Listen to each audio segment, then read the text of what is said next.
All right, welcome to the next episode of Journey to Breakthrough. I'm here with the most incredible Ingrid Romero. If you haven't heard of her, you're going to learn a lot today. She's an amazing person, and I'm not going to steal her story.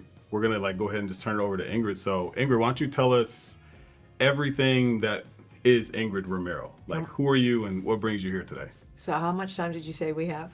As much time as you want. Yeah.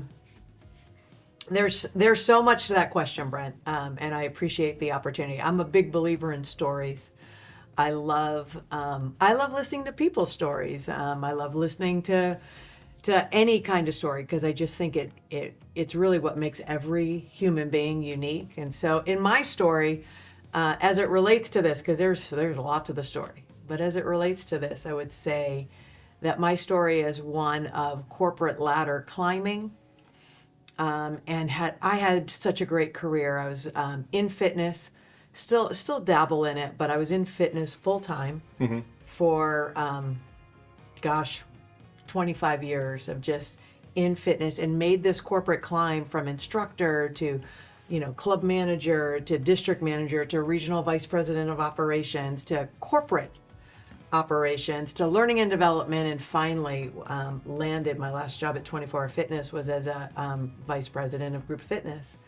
And it was like one of the best jobs. I couldn't have imagined a better job. I loved the job. I loved the people I worked with. I loved the impact we had. It's a large regional chain at the time. We were in 17 states, and I oversaw all of that. Team of 50 managers, 6,500 instructors. It was just, It was like on top of the world. Yeah. And I had a chance there to be kind of a brand.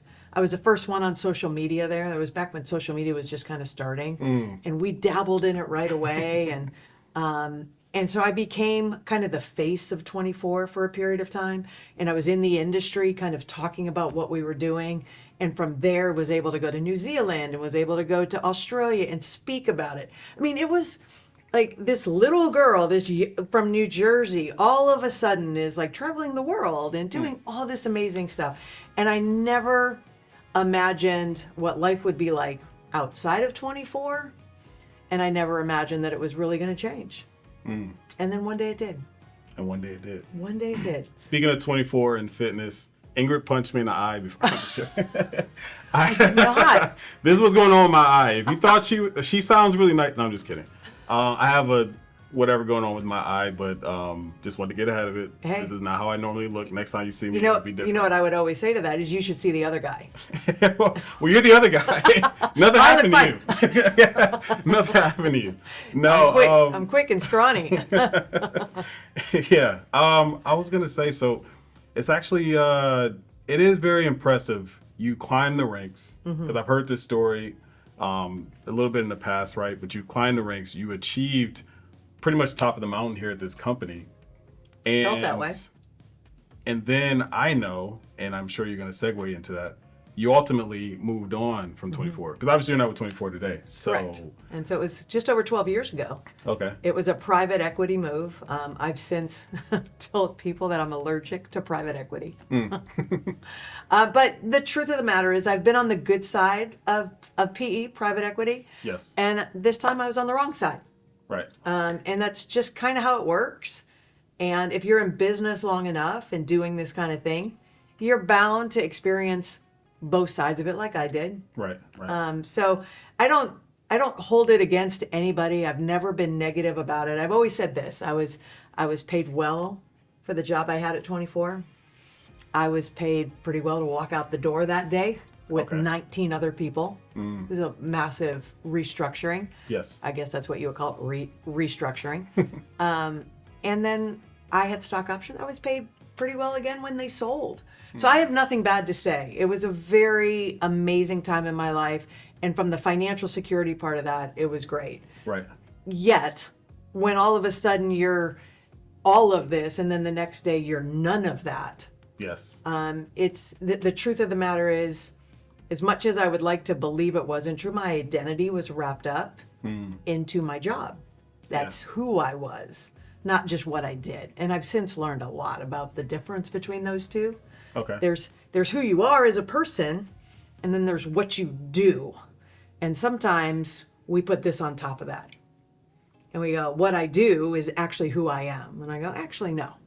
You need to separate those two things. And that is one of the big pieces of coaching and, like these big changes or learnings that came through that time. Yeah. In detaching those two things and recognizing that what I do has value, but it's not all of who I am. I'm a lot of other things. And I wanted to make sure I never made that mistake again. That's Right. good. That's Yeah. good. I would say I even, struggle is an interesting choice of words. I wouldn't say I struggle with that. I probably identify with what I do as who I am, but I do so many things. True. And it is kind of who I am in so many ways. But I'm sure there's another layer that I've... It's an output of who you are, is Yeah. what I would say. So who you are, in my mind, like you're incredibly creative, you're Right. ambitious. That's Thank who you. you are. Right. What you do with that is something different, right? True. And it can change over time as well. And so what I tend to find is if we get too locked into what we do is who we are, then we're never willing to change what we do. Right? You're locked into that thing. But if you can unlock that, then you can continue to allow who you are to let you evolve. That's very interesting. I'll let you guys know. I actually work with Ingrid. I didn't know I was going to get this level of inspiration today.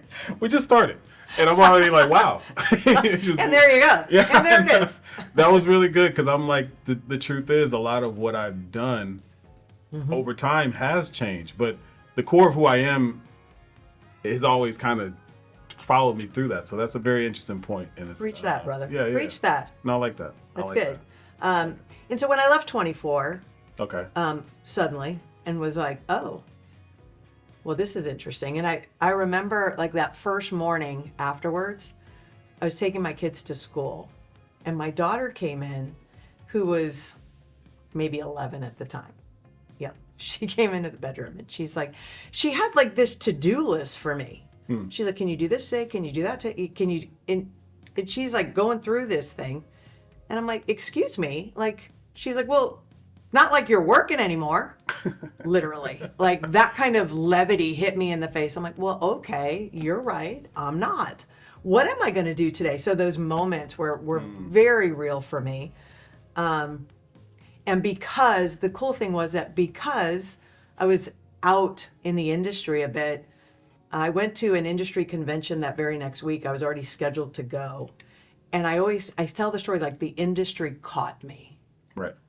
This industry that I've loved and been a part of literally was like, come, we have you. Like it hit the industry pretty big when all of a sudden 24 Fitness, one of the largest chains in the US, this massive restructure. And so I went, and someone came up to me and they said, do you do consulting? It's been 5 days, right? It's been 5 days. I'm like, call me tomorrow. And I got my FEIN by the next day. Like, I do now. And that was the birthing of my entrepreneurship. All of a sudden, And there you go. there it was. Like, it wasn't anything I thought was going to happen. It wasn't the first thing on my mind when this happened. I was still shell-shocked. Right. Yeah, I've been Right. almost 19 years with this company, right? It's a long time, 2 decades almost. Yes. So it was the last thing I was looking for, and yet it fell right into my lap in I'm like, okay, well, let's see what this is. And I couldn't have told you at that time what my consulting business was. It was just whoever called me. I'm like, yeah, I do that. Yeah, I do that. So it's super interesting to kind of see how it evolved. I never advertised. It just was word of mouth. And it's the value, and this is what I often preach to folks that have sought mentorship from me, Okay. is that number one, obviously you never burn the bridge, right? You just never know when you're going to need, when someone might come back to you. So you never do that. And I worked really hard to make sure I never did that with 24. I talk about 24 today the way I did then, very positively. It was an incredible experience for me. Yeah. So how can you say something bad about it just because private equity made a move? I didn't then, I still don't. Right. But I think sometimes you also, in the midst of, as you look to like be open to what's coming your way. It wasn't what I was looking for. It wasn't what I never raised my hand to say I want to be an entrepreneur. Still wouldn't raise my hand for that. It's hard. It is hard. It's hard. And yet it happened to you. And yet it happened to me, and I embraced it, and my life kind of came around it, and it served such a tremendous purpose. And the cool thing about it is there was a part of me that was like, I'll never go back to corporate America. Like, why would you go back to corporate America after what I had been through? Right. Why would, like, that's the one thing, if you learn anything, and I used to say this all the time, like one of the biggest oxymorons that people don't talk about is job security.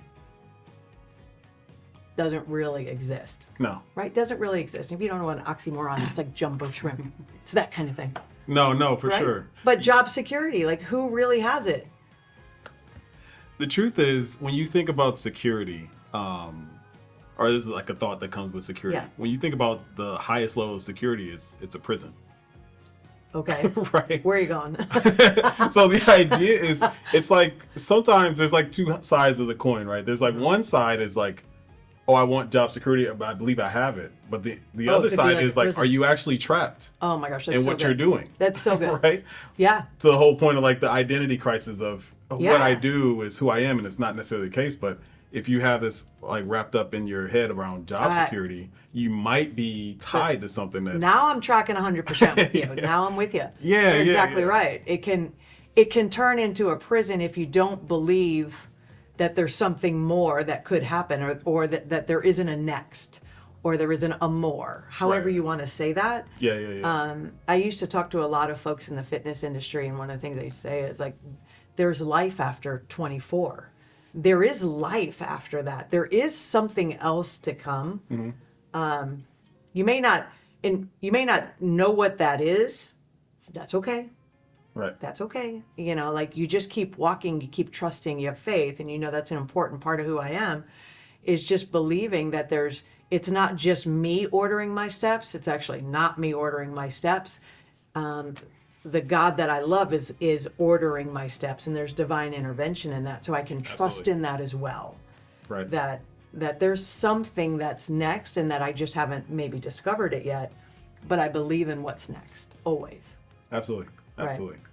And so with the consulting, I know you stayed in the fitness realm as well. Do you still kind of do some of that stuff where...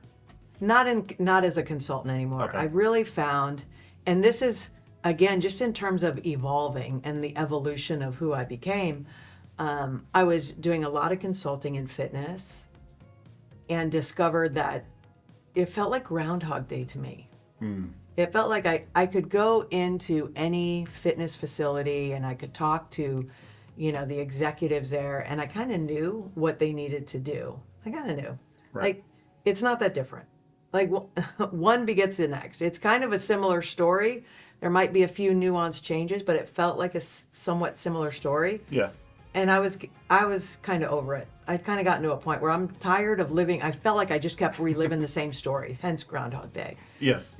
And so I kind of started asking the question of myself. So now, it's been a couple years, and fast forward, the shock of losing the job is over. I've kind of settled a little bit. And then I started to ask myself, are you doing what you want to do? And this was the next piece of separating what you do from who you are. Right. Sometimes what I found was that we get very wrapped up in what we're good at, right? So I was good at what I did. I did it for a long time. I knew it really well, and I became good at operations. I became good at designing kind of what this should look like, and automating it and bringing it into the next level. But I became good at it simply because that's what I was doing consistently. Mm-hmm. So then the next question, is this what I'm supposed to be doing? Or is this just what I got good at? And that blew my mind. That opened the possibility for me to say, okay, if money were no object, it's that great question. If money were no object and time were no object, what would you be doing? Yeah. And I very quickly was like, well, I wouldn't be doing this. Like, I'm done with this. I want to be done with this. So what would I be doing? And I realized at that point what I wanted to be doing was working with leaders. I wanted to get into like I was fascinated, literally fascinated with leadership development and how people evolve as leaders and how leaders lead.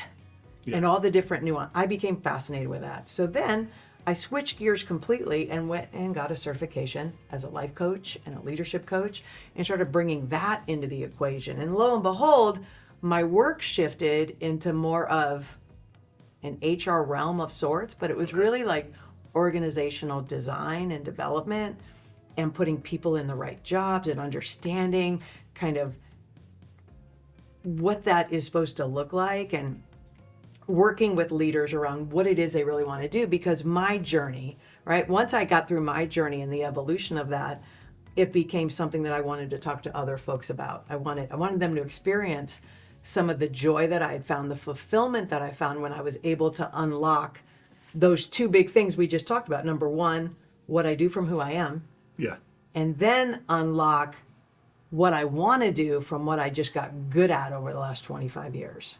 Right. That was a massive shift. And so then I got into all of those pieces, and ultimately that work is what landed me at Insperity 6.5 years Here ago. you are. Lo and behold, then I came into Insperity to help the clients and the service team do that kind of work.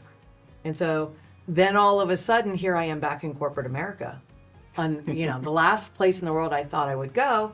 But the truth is, I was a single mom. I needed benefits. I needed stability. I wanted to stop traveling. For those of you that are out there traveling, it's not as glamorous as it looks. It's not? It's not, the same, there are places to travel that are glamorous, but when you're traveling for work, it's typically not that glamorous over time. And it loses it. It's like, I just want to be home. I just want to be home. I felt like I couldn't really have a life because I was constantly on the road. Yeah. And so I wanted to shift the next. And so I was nearing that 5th decade of my life and decided it was time to stop traveling and to settle a bit. And that was initially when I got back into Insperity, but I was only going to be an independent contributor. I wasn't getting back into leadership. I looked back at my life and I'm like, what an experience that was. It's with joy. It was like, that was like the best. Yeah. I never thought that I would get back into leadership until I ran into Insperity and found leadership that I really respected. And I said, okay, well, let me give it a shot again. So all of a sudden, here I am back in corporate America. I don't have the same aspirations to climb the corporate ladder like I did. Right. I just want to make an impact in the way that matters to me. Yeah. And I would say you're definitely doing that. I think you're definitely doing that. It's kind of interesting as I'm like listening to it, and I'm sure everybody else feels the same way, where your story has all these different arcs. Like you do have the corporate ladder, and then you have the stint as an entrepreneur, and then you're back in corporate America. And so I know while a lot of people that may be tuning in to this channel are entrepreneurial spirited and everything else like that, but the truth is, if it doesn't work out, it's not, it's not the worst thing. So even if it's just a choice, you're like, hey, I just want to do something different now. Yeah. Maybe this isn't what I actually want to be doing, despite being good at it. Totally. Right. And so I think that's a good truth to like kind of glean from that too, right? Like it's okay if you end up switching gears again. I'm so glad you said that, because Yeah. I think there's moments in life as you look at life and the way life unfolds that sometimes it makes sense to just go, all right, I need to take a little bit of a break from that. I'm not saying I won't ever do something entrepreneurial, Yeah. right? Like, will I ever retire? I'm like, no, because I don't feel like I'm working now. I just love what I do. As long as Yeah. you love and so I don't know what this will evolve into. Yeah. Like, will there be book writing, podcasting? Will there be YouTubing? Will there be all those Well, things? you're already podcasting right now. Right? So, yeah. I love sharing this. I love all that. And so you're exactly right. You got to keep it open. And you got to understand that you can always change your mind. You can always kind of go, this is what I need. And remembering that you're for now, this was so helpful for me, remembering that your for now isn't your forever. It's kind of, right? It's for now. One of my favorite phrases is, you reserve the right to change your mind. Totally. Now, I normally say that to somebody if I'm asking them to move forward in a process. Like, you can say no, just don't say no right now. It just Just say no later. We can always say no Yeah. later, right? And so Totally. I think that's good. So yes, yeah, you should definitely be able to change your mind. you should, and I think that's important for entrepreneurs, because otherwise, if it's not working, or it's a real struggle, you might reserve the right to quit. And I would say sometimes we need to rest and not quit, right? And if, like, for me, it was a big pull to, I needed benefits, I needed that stability in my life, because Maslow's hierarchy of sorts, when that bottom level of the foundation of like your wellness is up in the air, Yeah. you're not sure you can pay the bills, you're not sure you can take care of your kids, you're not sure of those things, you don't really have, you can't make other decisions. That is so basic to our humanity as a parent, as a human. And so I had to take care of that so that I could then pick my eyes up and start looking at other things. And I think it was a smart decision for me. Yeah. Obviously, I mean, I am 6.5 years later, but I think it was smart for me to look at, like, this is just the right thing for me to do for my family. And I think entrepreneurs, it really depends on the struggle at the time, and you might need to press pause and go, like, I need to rethink this and then come back to it. I think there's a lot of freedom to make that's the beauty of entrepreneurship, is the journey's yours. Yes, true. The journey's yours. You said something a few moments ago, and it's all tied up into that, Okay. and I want to touch on it. Because there's a thought that I had myself the other day, and it was around, you can learn your way into like new spaces. So a lot of times you feel like, oh, this is exclusive, or I don't belong over there. Yeah. And like, you might just be one connection, possibly a book, right? Away from understanding enough to instigate being in that space yourself. And like, what are your thoughts about that? Because like that's something that came to me recently. Yeah. So so funny, you and I have paralleled kind of in thought a little bit over the last couple of weeks. Yeah. In a different realm altogether, just kind of in things that I'm doing at my church. I've delved into new territory, things I've never done before, Yeah. right? Things I'm like, I think, I feel like this is something I'm supposed to walk into. And so I've delved into it. And the first thing that I got hit with as I'm adventuring into this space is the critical self-thought of coulda, shoulda, woulda. Well, you could have done that better. You should have done that different. Woulda, like, I am literally beating myself up for a couple hours because the first time I did something, I didn't nail it. And it took me a couple hours to kind of go, or should I be proud of myself? Because I did something different than I've ever done before. And so here's what I really believe is, there's a couple things that keep us young Okay. and keep us going. And I think one of those things is being willing to do something new. I think we lose that if we're not That's an interesting careful concept, when we yeah. get older. And so, we'll get buried in imposter syndrome. We'll get buried in why me? And I'm just a believer in why not you? Why not? Why not? Why can't it be you versus all the whatever, that stuff that just, it's like a dump truck of doubt that gets thrown on you because why would who am I to think that I should be doing this? That's so Right. That's so funny to say. I don't have this problem. No, you do You know not. what's funny? I No, you always do think- not. I think there's something called social proof, right? Okay. If somebody has done it before, I assume I can do that. Like, it's just that simple for me. Right. Now I also grounded in the reality of I don't know how to do that yet, but I always believe I can do that just off of the mere mention of somebody's done this before. Oh, so it's possible. So first of possible. all, call your parents and say thank you. Yeah. Okay. Yeah. Yes, call your parents, say thank you, because that's not yes, it's part you, but it's also something that was like that. I believe that's embedded. I believe that somehow or another that was embedded in you as Yeah. well, is just a belief like, why not? I'm gonna go do that. Many of us are fighting that. But you are definitely that person Yeah. that goes, well, why can't I? I mean, I just got to, if I do this, I do this. And you also do this beautiful thing that most people get stuck in. So I think imposter syndrome is one thing that stops folks because, you know, who am I to do this? And then I think the other thing is this so-called paralysis of analysis.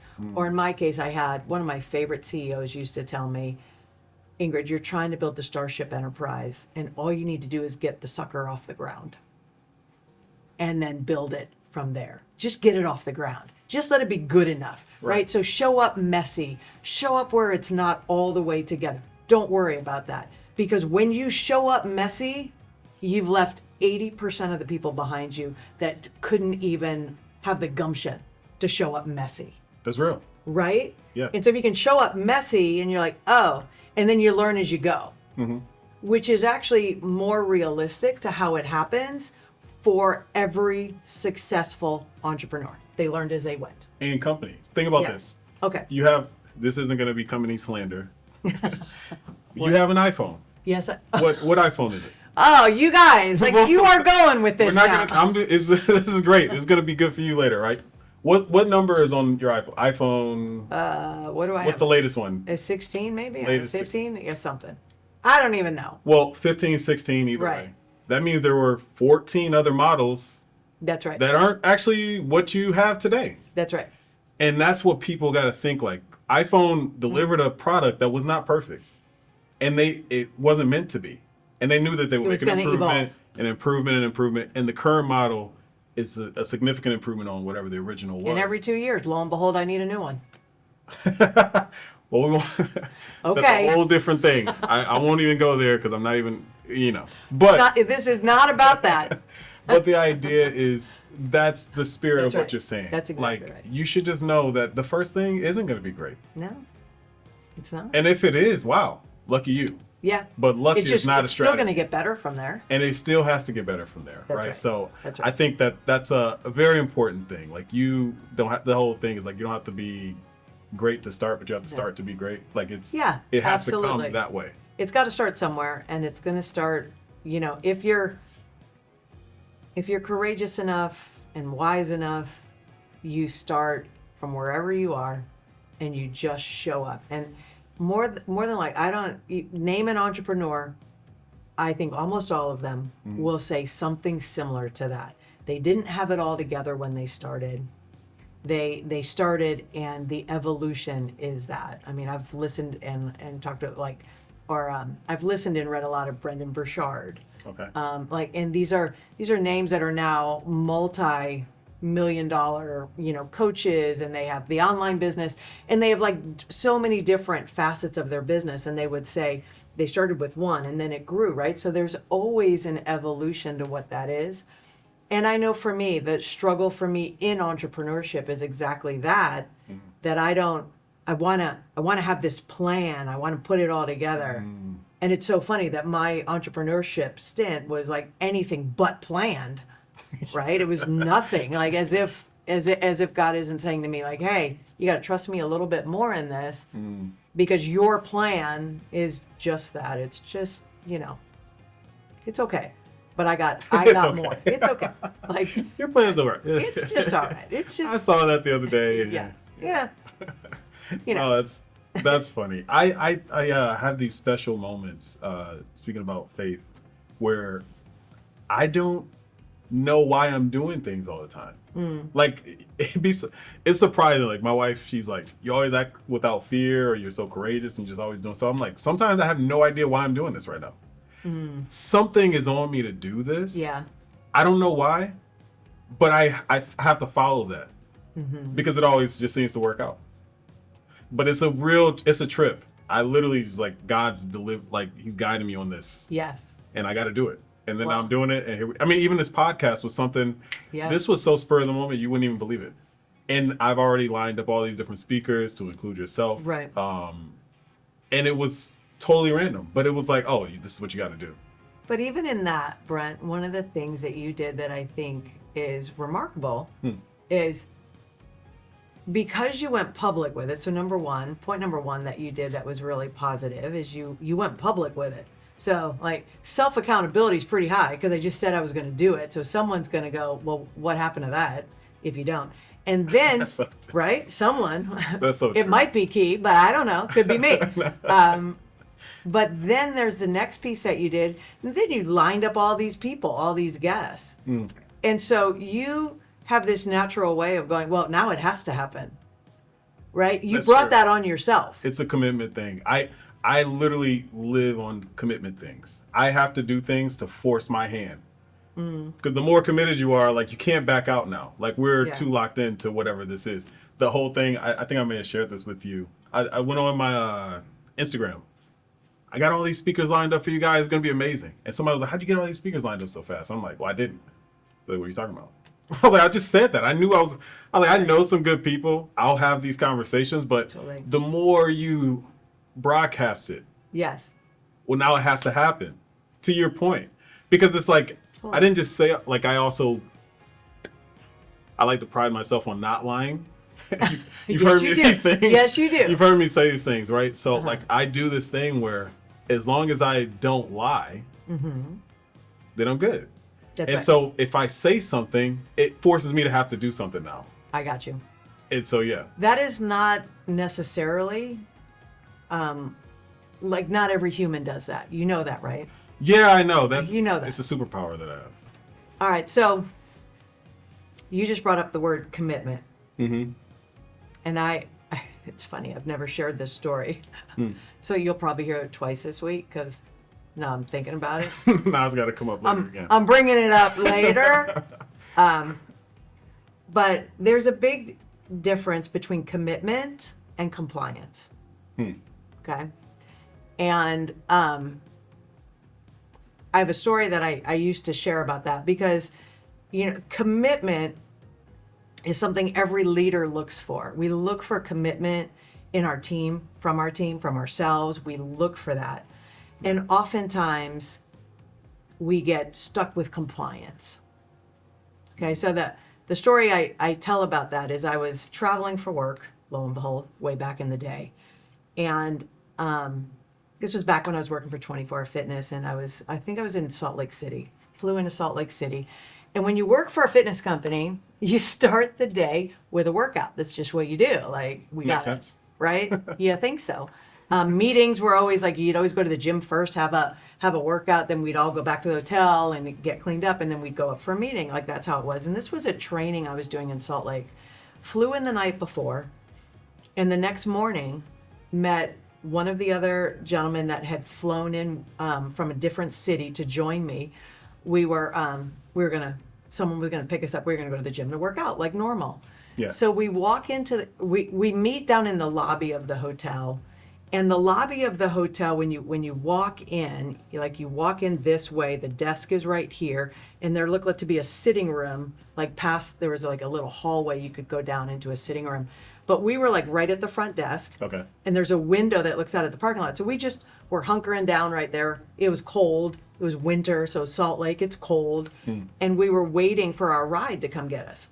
So we're just sitting there. We're just kind of barely talking to each other,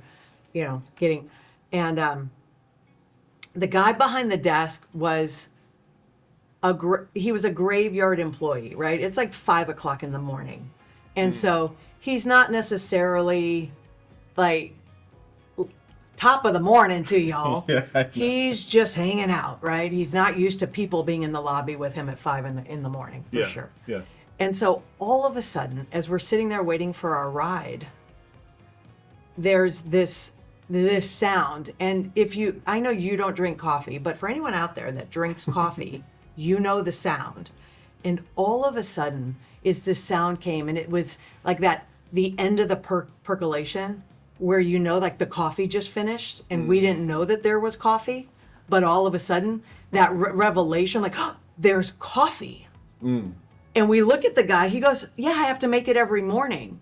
And so we go out into that little hallway, the sitting room, and to the left you can see this whole coffee station. We're like, oh my gosh, we hit the jackpot. Like, coffee. Everyone needs coffee in the morning. And so as we walk towards the coffee station, the front desk guy from the other room goes, yeah, but there's no cups. I'm sorry, what? They tell me I had to make coffee every morning, but we haven't had cups for a couple weeks. Compliance or commitment, right? It's this real simple story. Like right across the parking lot is like an AM PM, like convenience store. Like go buy some cups, dude. Like for the heck of it, just go buy some. But no, I was told this is what I have to do, so this is what I do. If it makes no sense in the bigger picture, it's not my problem. I'm just doing what I'm told. Versus commitment goes, well, I'm making coffee and people are going to want coffee. And so could I go above and beyond? And I bring that up because when commitment is not always the norm. And so it deserves to be recognized when we see it, because when you find commitment, that means it's someone that's doing what's required plus. It's that discretionary effort. It's thinking outside the box. It's doing whatever it takes to solve a problem.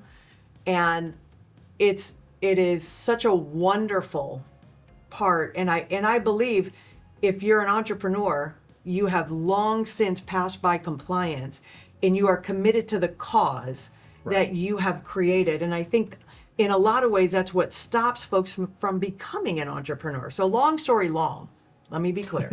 Long story long. I think what stops people from getting into the space of entrepreneurship is they're not committed. That's fair. Right? They're not committed. It's not bigger than just general compliance to just let me check off the boxes, because entrepreneurship is hard and it will test you. And so you've got to be committed to something bigger than yourself. Something like if your why is big enough, the what doesn't matter. Yeah. Right? No, true. So what's your why? That's a good question. Turn the tables on me. There you go. I need a drink of water so you can answer that. Sure. I would say for me, like that's always that's a funny question to me, because I don't feel like there's maybe a singular why. Sure. And so because there's not a singular why, like I just like revert back to being committed. This might be something I need to get to the next level, but it's like, so for instance, Kiosha, my wife, she's a big why for me. Financial independence is a why for me. So you've got multiple why, or there's, and I think that's fair. I think a lot of folks there's components of a why. Let's put it that way. True. So I guess, I don't know what it is. I also feel like, going back to what I said earlier, this is beyond me. Yeah. I might be acting in ways that looks like I'm in control to some degree, but I feel like I'm just following the lead. Okay. You know what I'm trying to say? And it's a trip, and I'm kind of wondering where it all goes. Right? I love that. I don't know if I'm going to be making a movie or something like in the near future. That'd be cool. You'll be in a movie. Hey! If you want to be in a movie. Look at that. Yeah, that's just how it works. But no, it's just all very interesting. And even maybe just right here in this moment, like my why is to like it's serving this greater purpose. Maybe that's the why. That's a very interesting thing. Because you're right. You said it earlier. Stories matter. Right. People's stories matter. And they do help people. They do. And that's the whole idea of journey to breakthrough. Right. You're on this journey and you're going to come up against resistance along the way. What do people like you think about, operate like, to like continue to press through and break through these different points of resistance? And it's important for people to hear that as they go through their own struggles, right? I agree. And if I were to say, like, when I think about the challenges that have come up, because we don't have enough time for that, but the challenges that have come up, again, I said it earlier, when your why is big enough, the what doesn't matter. Yeah. I expect stuff to challenge. I expect the challenge. So number one, expect it, because it's coming, right? If you're not in it right now, breathe, because it's around the corner. Yeah. So expect that. And also, if you expect that, then you start to create, like you create the action plan now for what are you going to do when you run into challenges, or when, whatever like, it doesn't matter what the challenge is, but in your mind, you've got kind of this action plan already in your mind around what am I going to do when. And so often for me, it comes back to, and I'll pull into my faith a lot in this. So when I look at even, the job that I took 2.5 years ago, that was a big challenge for me. Just, it was a change in job.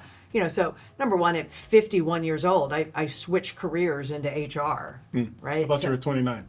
I am. But, with a lot of, I'm 29 with a lot of years of experience. Well played. Yeah. Well played. I'm just trying to keep up. I was like, okay.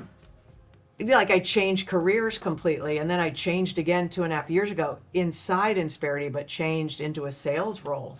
And knowing that there would be challenges in that, and at the same time, where my faith steps in is that I believe if God put me on this path, well, then He'll let me know when it's over. He'll let me know when I've done what I was meant to do here. And so there's a higher purpose to why I'm here. Right. Right? And so when I understand that, it holds my feet in the fire if need be, because there's a higher purpose to why I'm here. And God didn't bring me here so that I quit when it got tough. Right. Like, that's not a thing, right? No, I agree. That's what you're stepping right into the whole why I don't think I have a why. Okay. Because I feel like it's something beyond that. I know maybe for people they need that, and I totally understand. But for me, it just seems like I'm just moving off faith more often than not. And even in dicey times where I'm like, I'm not sure how this is going to turn out, it just works out. It just works It out. just works out. Yeah. And so that's good. Question for you, Yes. because this is an important question. Okay. I'm going to ask this to every guest that's on the podcast. All right. What is your strength and how can we make it ours? So what's something that Whoa. you know you do?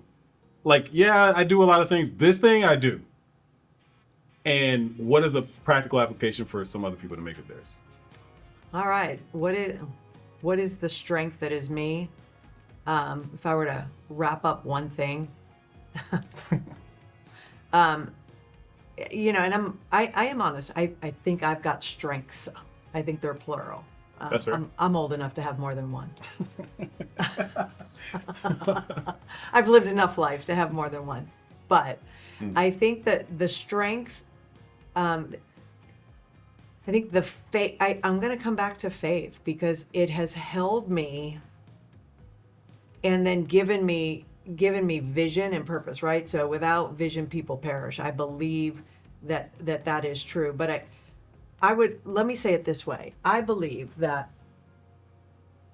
when something happens to me, when I've gone through something, if there's a strength of mine that I believe helps me every single time, no matter what, it's that believing that I've been given this challenge to prove that it can be overcome and then show others how to do it. It's ingrained in me somehow through my faith and through my experience that this is now part of my story. And so let me say it this way. One of my favorite pastors has talked about, like, every decision we make is a story we tell. Every decision you make tells a story about you. Make sure you're telling a story you'll be proud of.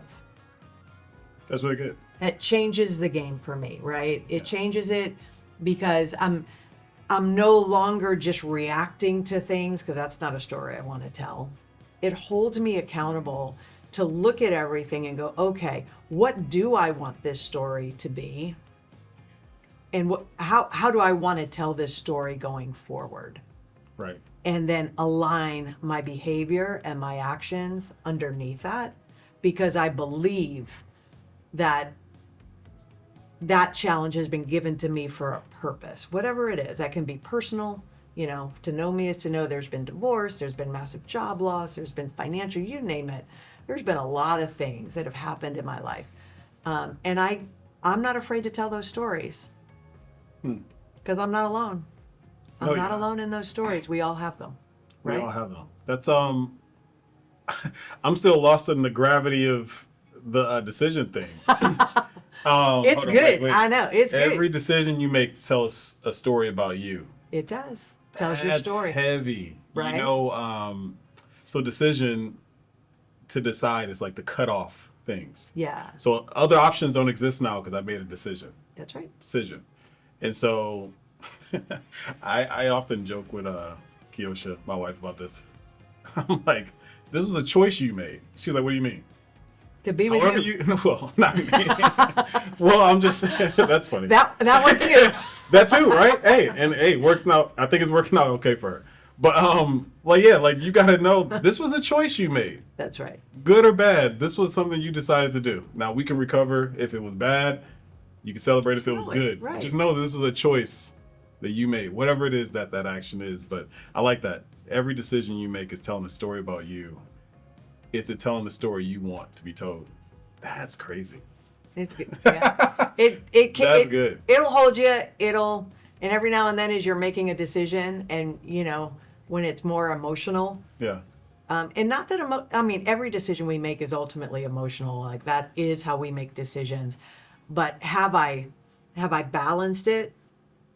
And is it, like I'm a big believer. Like I don't want to get caught in conversations that I have to apologize for later. Yes. Wait. Right? Did you get that from me? No. Maybe. This is a phrase of mine. This is a quote. I'm like, I don't do things that I don't want to talk about later. Yeah. If this is a conversation I don't want to have. That's right. Then let me not just do that. Right. That's totally. Yeah. And I don't want to have to apologize. And I refuse. Oh my God. I mean, I don't want to do something that's so silly that now all of a sudden I'm like, oh, I'm sorry, I said that, or I said it this way. Like I want to be able to just kind of, That's so true. So I press pause, right? So the gosh. ability. All right. So here's the other strength that I think everyone. It's emotional intelligence, but do you have the ability to press pause? Press pause. And that's in the decision-making realm. Can you press pause and think? Use your brain. Get this going again. Not the limbic activity, but the prefrontal cortex. Can you re-engage that prefrontal cortex and think about what this decision, and what are those things that are coming up? Will you have to apologize? Will it lead to a harder conversation later? Will it do all those things? And is that really where you want to go? And is this telling a story that I'm going to be proud of? Yes. And changes again. Apologies too. Like, obviously I'll apologize if I'm in the wrong, inadvertently. Kiosha, will he? Yeah, inadvertently. But like my thing is, oh my gosh. So time. I'm very time sensitive. Okay. Apologizing is an additional conversation that I now have to have, which is taking away some time from me doing something else I need to do.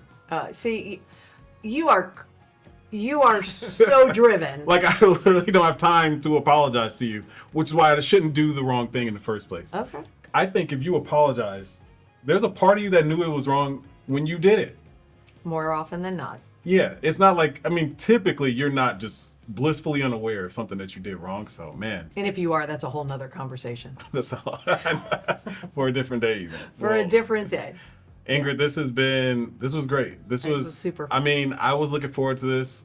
This is better than I thought. And Aw. I thought it was going to be pretty good, Hey, to say the least, right? But, See. yeah, thank you for coming on the podcast. I love it. Anytime. Yeah. Well, we'll see what the comments say. Hopefully we can get you back on here. Just to go out, where can people find you? 'Cause I know you got a couple of things going on. Yeah, well, right now you can find me on Instagram at _Ingrid.Rome. And you can also find me on LinkedIn. If you're in the business world, you want to do that. Instagram. Right now, that's where I'm at. There'll be more coming, but we may have to wait for another podcast to There'll do. be another podcast for that There one. you go. For sure. Yeah. Well, Thank awesome. you. Thank you. Yeah, absolutely.